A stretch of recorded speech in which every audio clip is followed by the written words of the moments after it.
అదేలే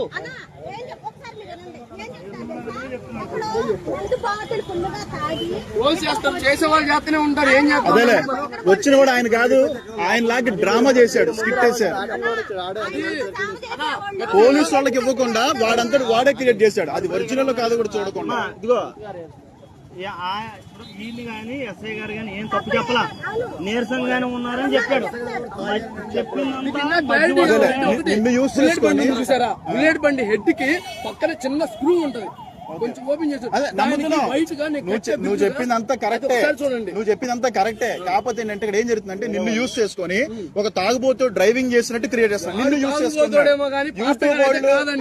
యూట్యూబ్ కాదండి,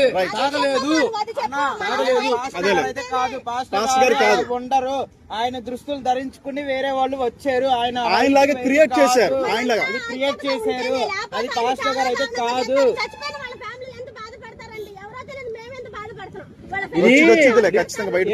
ఏది మన పోస్ట్ మార్టం రిపోర్ట్ రాకముందే అమరా ప్రసాద్ అనేవాడు ఏం చేశాడు అంటే చెప్పాడు, ఇది గుద్దబాగలో తాగానే రిపోర్ట్ వస్తాడు అన్నాడు.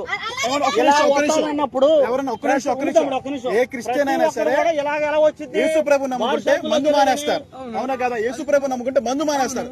కానీ ఒక సేవకుడు ఇంకా ఎలా ఉంటాడు, ఇంకా పర్ఫెక్ట్ కూడా. కానీ ఒక తాగుబోతులాగా క్రియేట్ చేయడం కోసం అమరా ప్రసాద్ అనేవాడు ముందు చెప్పాడు ఈ డైలాగు. అంటే ప్రీ ప్లాన్డ్ గా ఆల్రెడీ ఒక తాగుబోతులా క్రియేట్ చేయడం కోసం ప్లాన్ వేశారు. ఇప్పుడు ఆయన చేశాడని చెప్పడం వల్ల, ఇప్పుడు అమరా ప్రసాద్ చేశాడని చెప్పడం వల్ల, కానీ ప్రీ ప్లాన్ గా చేశాడు. వాళ్ళ దగ్గరికి వెళ్ళి సరైనటువంటి ఇంటర్వ్యూ తీసుకోవట్లా.